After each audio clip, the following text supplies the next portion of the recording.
So Dakota Johnson plays a matchmaker in Materialists, but did you know that Celine Song, the director of Materialists, was actually a matchmaker once, and a lot of the movie's themes are based on her personal life experiences.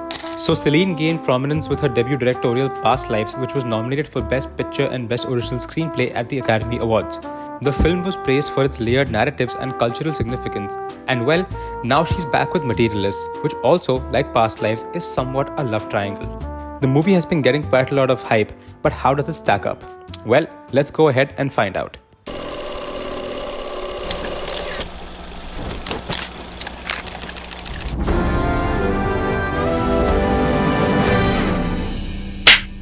So Materialist is basically about Dakota Johnson, who is a matchmaker who seems to have her life and priorities sorted. She is extremely driven and knows exactly the kind of man she'd like to get married to. One day she runs into Pedro Pascal, who takes a liking for her and also ticks a lot of her boxes. But at the same party, she runs into her ex-boyfriend, Chris Evans. She hasn't seen him in a while and he's not in the best place in his life. Pedro is everything Chris is not. And the rest of the movie is around their dynamics and how events around them shape them as people and drive their decisions. What I loved most in the movie was its choice of songs and its overall soundtrack.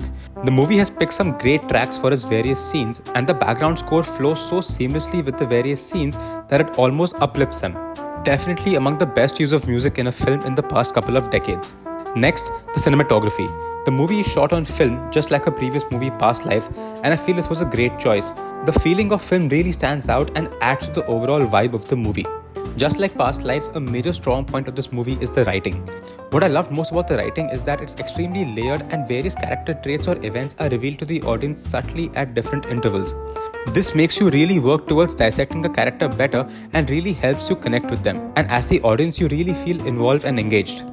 Keeping all these points in mind, it goes without saying that the direction for this movie for the most part is really good.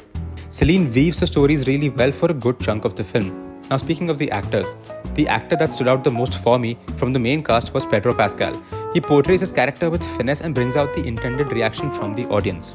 Dakota Johnson was good for the most part, but there were certain lines which were just beautiful, which she delivered in a relatively flat manner. And having the right emotion or expression around it would have probably made a lot of these lines iconic. Chris Evans, I felt, was average. There were a number of scenes that could have been taken to the next level and there was immense scope for his character to shine, but his portrayal was average at best. Out of the supporting cast, the actor that stood out for me the most was Zoe Winters as Sophie, a client of Dakota's. She has a great emotional range and really stands out in her scenes. Now with all that good, let's go ahead and see what did not work out for me in the movie. Well, I would say the last 40 minutes or so of the movie get very predictable and hackneyed. The layered writing stops and the characters by this point are fairly well defined, so there is nothing new coming to you as the audience. And all this leads to the last 30 minutes or so feeling like a typical cliched rom-com. Also, even though Past Lives had a lower budget, I felt the places and cities in it stood out a lot better than they did in Materialists. To be honest, nothing else that's drastically bad over here. So well, in all, the movie for a good part of it looked very promising and refreshing, but unfortunately that died down towards the end. But having said that, I still feel it's worth a watch and has a lot going for it. And so, on the BMP meter, I'm going to go ahead and give this movie a 7 on 10.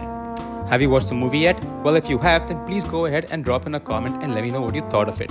And hey, before you leave, go ahead and hit that subscribe button to stay tuned for more interesting content. Cheers, and I'll see you soon.